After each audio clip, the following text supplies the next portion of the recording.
En fait, effectivement, se réunir tous en coalition, s'unir à différentes marques, c'est hyper intéressant pour des sujets d'économie circulaire, parce que ça nous permet en fait d'accroître la visibilité de ce système de réemploi auprès des consommateurs. Ça permet d'embarquer plus facilement les différents acteurs de l'écosystème.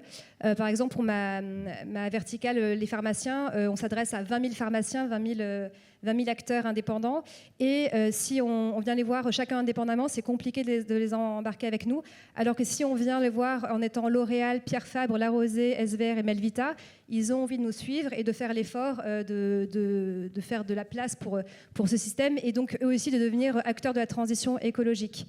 Et puis être à plusieurs également, ça nous permet plus facilement de lever des barrières techniques, de trouver peut-être plus facilement, de pouvoir développer plus facilement l'écosystème. On s'est rendu compte au début qu'on avait du mal à trouver des laveurs pour le secteur des cosmétiques parce que tout était un peu préempté par l'alimentaire et un laveur alimentaire ne peut pas forcément laver des produits cosmétiques, laver les barrières techniques, financières. Enfin voilà, ça a vraiment un impact plus fort d'y aller à plusieurs.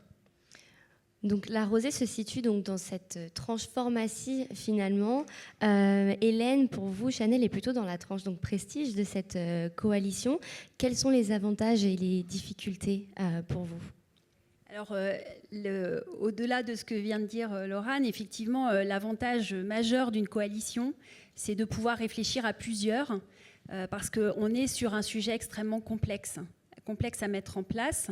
Et donc, le fait d'être plusieurs entreprises avec chacun ses spécificités, son point de vue, ça nous permet vraiment d'avoir une réflexion très, très riche et d'être en mode discussion, contradiction, s'enrichir les uns les autres sur la réflexion autour de toutes les questions qui vont se poser au cours de cette démarche. Donc ça, c'est vraiment très important parce que plus on est nombreux et plus c'est intéressant de discuter.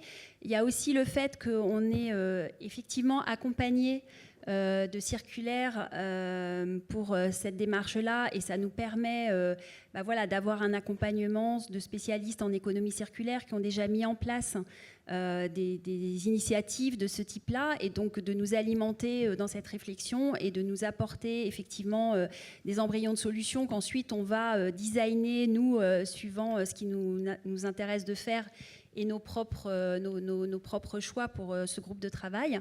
Et puis, effectivement, là, ce qui est très intéressant, c'est qu'on a 3 verticales qui sont liées aussi à des produits qui peuvent être différents et des circuits de consommation différentes. Et donc, on s'enrichit les uns les autres. Il y a beaucoup d'allers-retours qui sont faits entre les verticales, entre les groupes de travail, des choses qui sont testées chez les uns, qui peuvent être ensuite implémentées chez les autres. Il y a eu un choix commun, effectivement, pour les solutions techniques, les solutions de lavage, et puis aussi sur les questions autour de la logistique. Donc, c'est vraiment la force du collectif, la force d'être aussi en discussion rapprochée avec nos distributeurs. Donc nous, dans la verticale Prestige, on est donc en discussion avec Sephora et Nocibé, qui nous apportent leur propre vision en fait de ce que peut être la consigne sous un angle vraiment orienté consommateur et distribution.